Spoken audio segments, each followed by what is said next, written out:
Gandang hapon. Heto na po ang resulta sa ating STL Laguna para sa araw na to, Tuesday, April 28, 2026 para sa ating second draw result. Ilabas nyo na mga STL tickets nyo at heto na ang resulta ngayong hapon.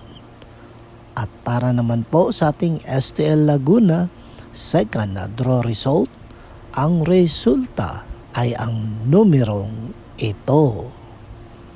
Minsan, bigla na lang tayong iniiwan ng mga taong mahal natin. Pero wag mo nang pahinayangan yon mga ka-STL. Inilalayo ka lang ng Panginoon sa maling tao. Okay? Don't forget to subscribe. Purple Green TV. Paki-like, share at comment po. Mag-ingat kayo palagi. Thank you.